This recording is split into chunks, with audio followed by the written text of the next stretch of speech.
Hello friends, I hope आप सब अच्छे हैं। तो आज का हमारा टॉपिक है इम्यूनिटी। इम्यूनिटी क्या होती है? इम्यूनिटी एक ओवरऑल एबिलिटी है, जैसे बहुत सारे बैक्टीरियाज, पैथोजेंस, वायरस हमें डिसीज़ कॉज करते हैं। अगर किसी पर्सन की एबिलिटी अच्छी होगी उनसे फाइट करने की, देन उनको डिसीज़ कम होगी, तो उसी को ही इम्यूनिटी कहते हैं। तो इम्यूनिटी के टाइप्स होते हैं, जिसमें फर्स्ट टाइप है इनेट इम्यूनिटी। तो इनेट इम्यूनिटी क्या होता है? ये बाय बर्थ होती है, बोर्न के टाइम ही होती है। आप इसको नेचुरल इम्यूनिटी भी कह सकते हो, इसकी मेमोरी नहीं होती है। एंड इनेट इम्यूनिटी के फर्दर आगे 4 बैरियर्स हैं, और फर्स्ट बैरियर है फिज़िकल बैरियर। फिज़िकल बैरियर क्या होता है? ये मेनली क्या करता है? स्किन को प्रोटेक्ट करता है और प्रिवेंट करता है, और स्किन को प्रिवेंट करता है एंट्री ऑफ माइक्रो ऑर्गेनिज्म से। तो मेनली ये स्किन को प्रोटेक्ट करने के लिए है फिज़िकल बैरियर। नेक्स्ट है साइकोलॉजिकल बैरियर। तो जितने भी एसिड स्टमक में प्रेजेंट होते हैं, माउथ में जैसे सलाइवा हो गया, आइस में टेयर्स हो गए, उसमें जितने भी माइक्रो ऑर्गेनिज्म प्रेजेंट होते हैं वो भी एसिड के थ्रू ही किल हो जाते हैं। वहीं पर ही एसिड के थ्रू ही किल हो जाते हैं। जैसे आइज में टेयर्स हैं तो वहीं पर ही वो किल हो जाते हैं। तो नेक्स्ट है सेलुलर बैरियर्स। तो ये मेनली क्या होता है? ये मोनोसाइट्स नेचुरल किलर सेल होता है जो प्रोटेक्ट करता है, मेनली ब्लड को प्रोटेक्ट करता है, WBC को, वाइट ब्लड सेल को प्रोटेक्ट करता है। तो इसमें एक मैक्रोफेजिस टिश्यू होते हैं, प्रेजेंट होते हैं। तो ये फैगोसाइट्स करते हैं। फैगोसाइट्स का मीनिंग क्या होता है? छोटे छोटे पीसीज में माइक्रो ऑर्गेनिज्म को कट कर देता है, देन माइक्रो ऑर्गेनिज्म डिस्ट्रॉय हो जाता है। नेक्स्ट है साइटोकाइन। तो साइटोकाइन बैरियर क्या होता है? ये वायरस इन्फेक्टेड सेल होता है। ये सेल पहले से ही इन्फेक्टेड है वायरस से।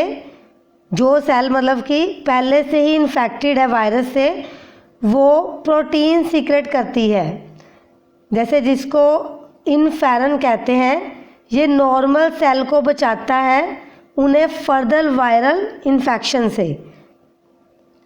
नॉर्मल सेल कोई भी हो उसको ये प्रोटेक्ट कर लेता है कोई भी और इन्फेक्शन होने से। तो ये है 4 बैरियर्स जो कि इनेट इम्यूनिटी के हैं। तो नेक्स्ट है एक्वायर्ड इम्यूनिटी। ये भी टाइप है, इम्यूनिटी की टाइप है, सेकंड टाइप एक्वायर्ड इम्यूनिटी। ये पैथोजन स्पेसिफिक टाइप है। ये कैरेक्टराइज्ड मेमोरी है, मींस ये याद रखता है अगर कोई नेक्स्ट टाइम वायरस आ गया तो ये उसको किल कर देता है। अगर जब बॉडी में फर्स्ट टाइम पैथोजन एंटर होता है तो ये उसी टाइम रिस्पॉन्स करता है। तो फर्स्ट टाइम अगर कोई पैथोजन एंटर हुआ है तो उसको प्राइमरी रिस्पॉन्स कहते हैं, और अगर सेकेंड टाइम कोई एंटर हुआ है पैथोजन तो उसको सेकेंडरी रिस्पॉन्स कहते हैं। तो ये दोनों primary and secondary response special lymphocyte के थ्रू होते हैं। लिम्फोसाइट WBC जो हमारे ब्लड में प्रेजेंट होते हैं, जिनको B lymphocyte and T lymphocyte भी कहते हैं, या जिनको B cell and T cell भी कहते हैं। तो B सेल और T सेल क्या होता है? B cell and T cell एक टाइप्स ही हैं, लिम्फोसाइट की टाइप्स हैं, जो इम्यून सिस्टम को एक्टिव करने के लिए इन्वॉल्व होती हैं। ये मैंने बेसिक बताया, अभी मैं आपको इसका डिफरेंस इन दोनों का बताऊंगी। तो B सेल को बोन मैरो सेल भी कहते हैं और T सेल को थाइमस सेल भी कहते हैं। तो B सेल क्या होता है? B सेल बोन मैरो में प्रोड्यूस होता है और मैच्योर भी बोन मैरो में ही होता है। और टी सेल बोन मैरो में प्रोड्यूस तो होता है, बट ये ब्लड स्ट्रीम से थाइमस ग्लैंड में पहुंचकर मैच्योर होता है, टी सेल में एग्जैक्ट मैच्योर नहीं होता। तो बी सेल की आगे 2 टाइप्स होती हैं, plasma and memory cell. T cell की 3 टाइप्स होती हैं, helper T cell, cytotoxic T cell and suppressor T cell.